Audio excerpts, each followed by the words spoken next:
কী বলে এটা, হ্যালো বন্ধুরা, এটা দেখেন আজকে এটা দিয়ে আমি একটা কারি বানাবো, সয়া কারি, ফরচুনের সয়া কারি। এই দেখেন এটা ভেজে রেখে দিয়েছি, অল্প হলুদ নুন এগুলো দিয়ে ভেজে রেখেছি। আচ্ছা, এবং কী কী লাগছে দেখেন, এটা আমি করে রেখে দিয়েছি, যেহেতু অল্প আছে আমার সময় করতে, অনেক সময় দরকার। এটা আমি পেস্ট করে রেখেছি, ঠিক আছে। এটা হলো পেঁয়াজ বাটা, এটা টমেটো বাটা, এটা পেঁয়াজ বাটা, এটা অল্প বাদাম। এটাকে আমি প্রথমে অল্প তেল দিয়ে ভাজা করে তারপর এটাকে আমি করে রেখেছি গ্রাইন্ড। তারপর এটা তো আমি রেখে দিয়েছি পেঁয়াজ বাটা, এটা রসুন আর আদা মিক্স করে রেখে দিয়েছি। রসুন হাফ, আদা হাফ, 2 স্পুন হবে, 2 স্পুন দিলে হবে। এটা হলো এটা হলো কার্ড দই, ঠিক আছে। আর তো এটা তেজপাতা সম্বাস দেবো, আর এগুলো মশলা, জিরা, হলুদ গুঁড়ো, জিরা গুঁড়ো, আর তো কিছু নাই। এখন দেখেন আমি কীরকম বানাচ্ছি। আলুটাকে অল্প নুন আর হলুদ দিয়ে ভেজে রেখে দিয়েছি। এখন এটাকে আমি সম্বাস দিচ্ছি, দেখেন এটা হলো 5 ফোড়ন দিয়ে দিয়েছি, 2টা তেজপাতা, ঠিক আছে, তেজপাতা দিচ্ছি। আর দিচ্ছি হলো লঙ্কা, শুকনো লঙ্কা, এটা সম্বাসে, ঠিক আছে। এখন দেখেন দিয়ে দিব পেঁয়াজ,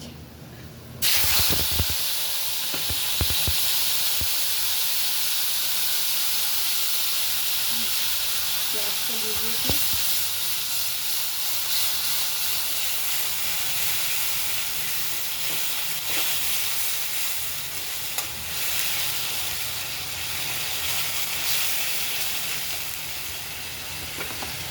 এখন দেবো টমেটো, পেঁয়াজের পরেই টমেটো দেবো। এখন টমেটোটা দিয়ে দিয়েছি।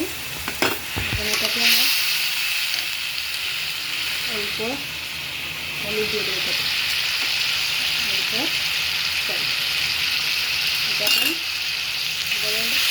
3 মিনিট তো এটাকে করতেই হবে, এটা জলটা শুকিয়ে যেতে লাগবে, ঠিক আছে বন্ধুরা। জলটা শুকিয়ে লাগবে বন্ধুরা। এখন এটার মধ্যে বাদাম রেখেছিলাম, এটাকে দিয়ে দিয়েছি, বাদামটাকে দিয়ে দিয়েছি।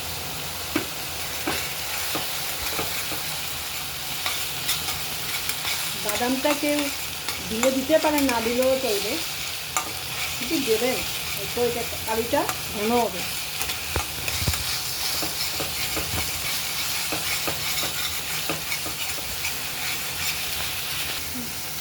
এখন দিচ্ছি কাঁচা লঙ্কাগুলো দিয়ে দিচ্ছি। এখন দিচ্ছি আদা রসুন পেস্ট,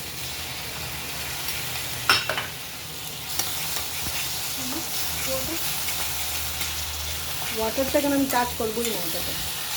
এটা এখন বাচ্চা আমার আরও 3 মিনিট লাগবে, 2 থেকে 3 মিনিট। তারপর এটাতে মশলা দেবো, অয়েলটা অল্প দেবে, তারপর এটাতে মশলাটাকে লাস্টে দেবো।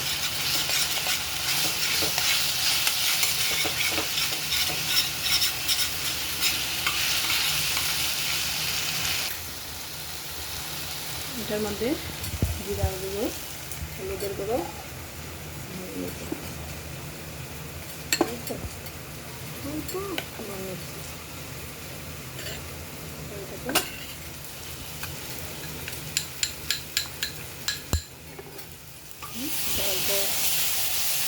অল্প দেওয়া হয়ে গেছে। এটা মিডিলে দিয়ে হবে, মিডিলে দিলে এটা একটু ভালো করে ভাজা হবে। মশলাটা ভাজা হবে, মিডিলে দিলে তারপর নিচে দেবে, কোনো অসুবিধা নেই।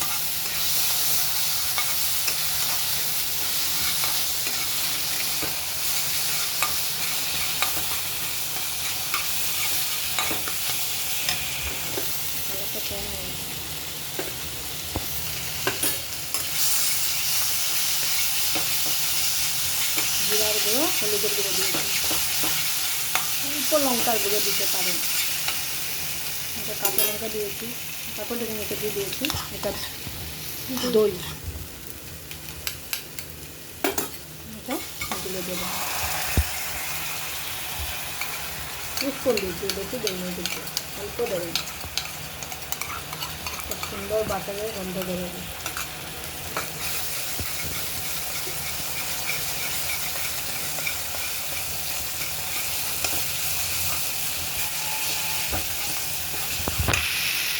আমি কড়াটাকে ঢেলে দিই।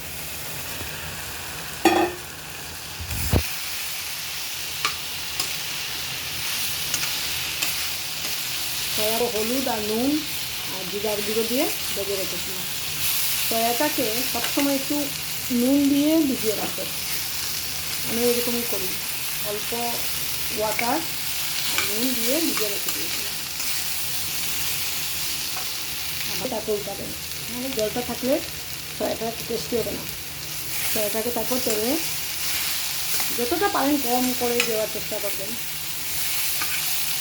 তাও ভাজা হতে লাগবে।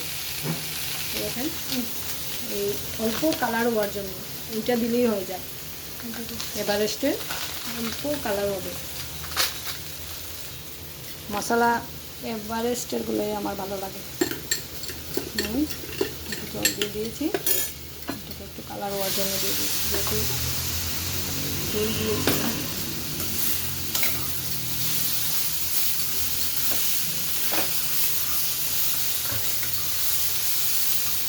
তারপর আলু ভেজে রেখে দিয়েছিলাম, এটা দিয়েছিলাম, ঠিক আছে, আলুটাকে দিয়ে দিলাম। তারপর এখন দেখেন আলুটা ভালো করেই ভেজে রেখে দিয়েছিলাম, এটা কাঁচা আলু। এখন দেখেন জলটা দিয়ে দিচ্ছি।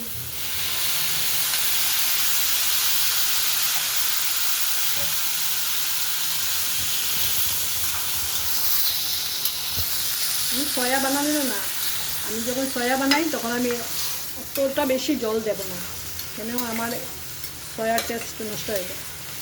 যতটুকু প্রয়োজন ততটুকু দেবো, যেহেতু আমি অল্প মশলা দিয়েই বানাচ্ছি, অয়েলটাও বেশি দিই নাই, মশলাটাকে বেশি কালারও করে নাই। আর যদি মনে করেন বেশি করে বানানোর জন্য কড়াই ভরে দেবেন, তাহলে মশলাটাকে বাড়িয়ে দেবেন। দেখেন বন্ধুরা, এখন হয়েই গেছে প্রায়। এখন আমি কি দিচ্ছি দেখুন, এটা হলো সুগার। সুগার নুনটাকে ব্যালেন্স রাখবে, আর অল্প মিষ্টি মিষ্টি খেতে ভালোই লাগে, যার ভালো লাগবে দেবেন অল্প করে। এটা হলো গরম মশলা, এটা গরম মশলাটাকে দিয়ে দিয়েছি, এটা এভারেস্টেরই গরম মশলাটা।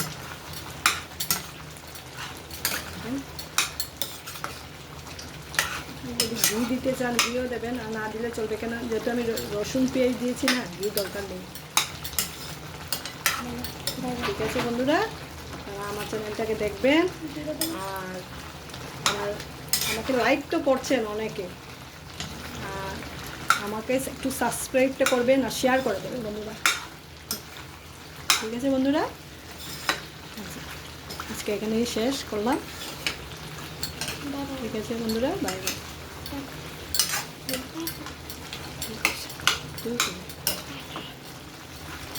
টাটা টাটা বন্ধুরা।